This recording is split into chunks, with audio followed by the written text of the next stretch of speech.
এই দুনিয়ার পুরো জীবনটা এটা হচ্ছে লালসাময় একটা জীবন, লোভ, মরিচিকা, মায়াজাল।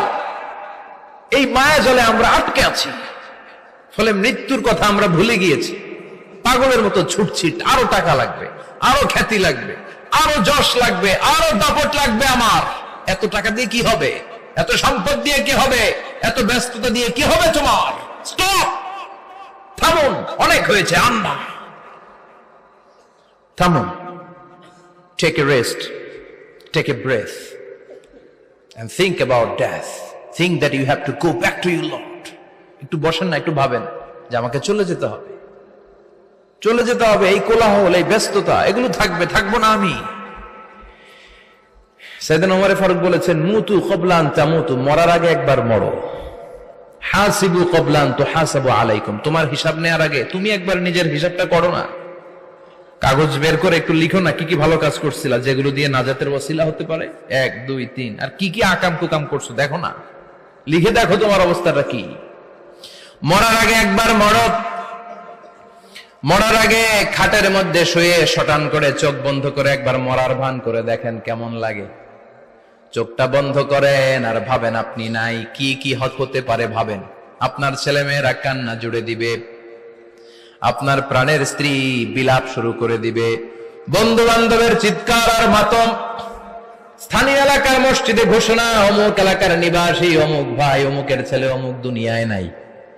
সব আত্মীয়রা চলে আসবে, ফেসবুকে স্ট্যাটাস দেয়া হবে, সবাই সবাইকে জানাবে বিকাল 4টায় অমুক হাই স্কুল ময়দানে আপনার জানাজা। ছুটে আসবে, সবাই ছুটে আসবে আপনাকে শেষ বিদায় দিতে, গুড বাই জানানোর জন্য, আল ওয়াদা, বিদায় জানাতে আসবে সবাই। 4 তাকবীর দিয়ে আপনার জানাজা হবে, অশ্রুসিক্ত জানাজায় আপনার বিদায় হবে। কাঠের খাটিয়ার মধ্যে করে কাঁধে তুলে আপনারে কবরে নেওয়া হবে। আগে থেকে খুঁড়ে রাখা কবরটার মধ্যে আপনারে বিছিয়ে দেয়া হবে। বাঁশের কচি দিয়ে তার উপরে মাটির চাপা দিয়ে সব চলে যাবে। ভাবেন না একবার চোখ বন্ধ করে, this is the circle of life, this is the nature of life. এটা সবার হবে, আমার হবে, আপনার হবে। এত মায়া, এত ভালোবাসা কই যাবে? কেউ থাকবে না, সবাই আপনার অন্ধকার কবরে রেখে দিয়ে চলে আসবে।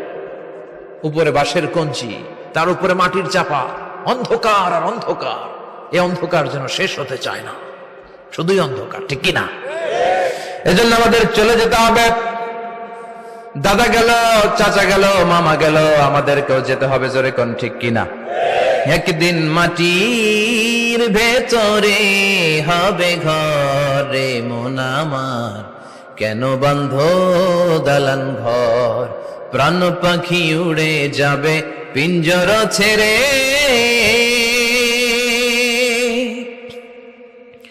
ধরা ধামে সবই রবে, তুমি যাবে চলে।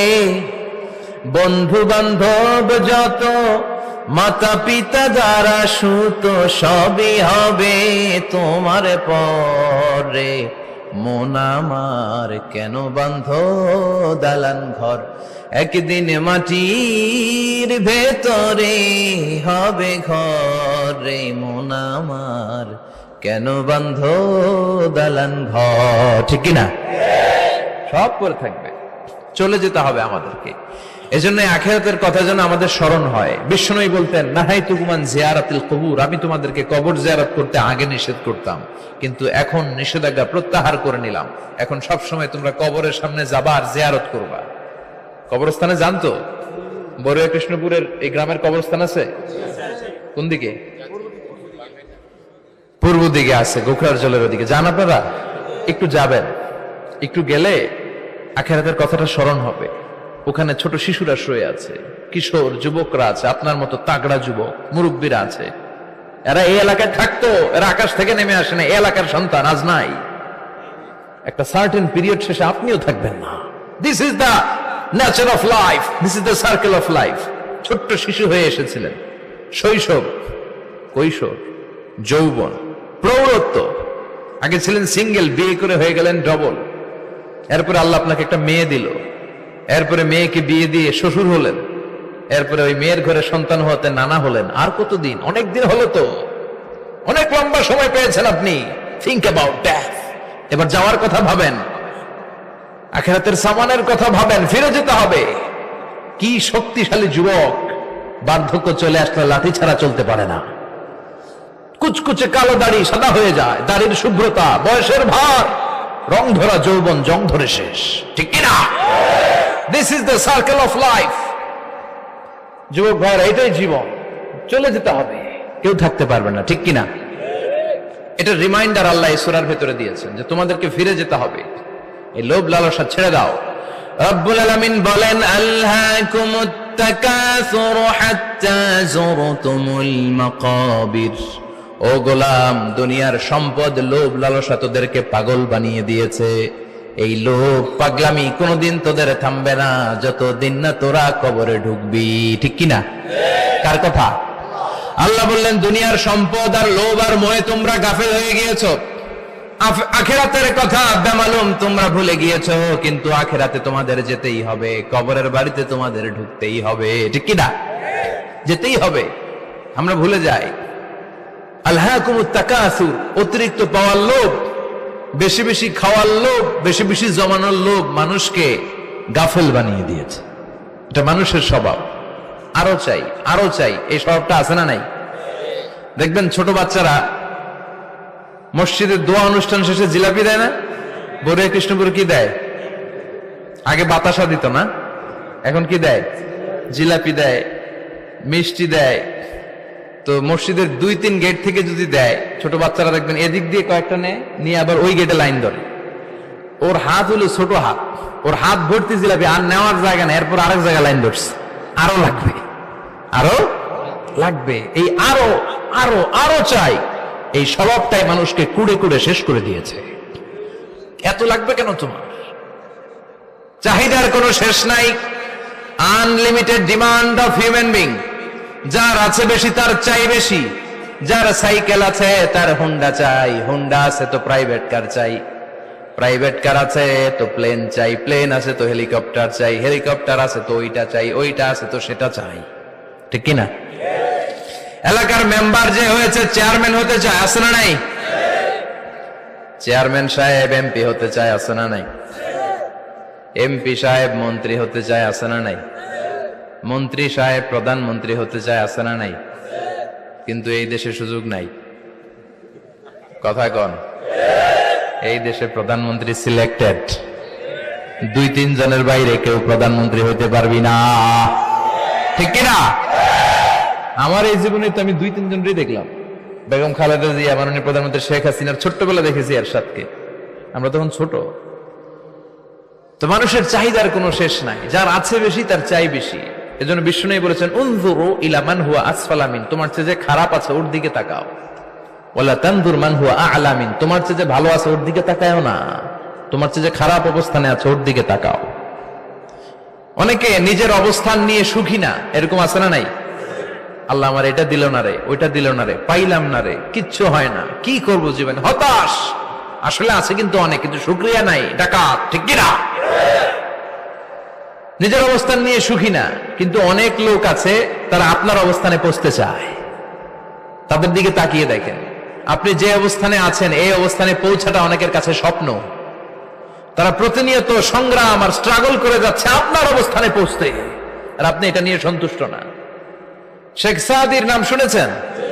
বালাগাল উলা কাশাফাত দুজা, এই কবিতাটার রচয়িতা ইরানের বিখ্যাত এক কবি।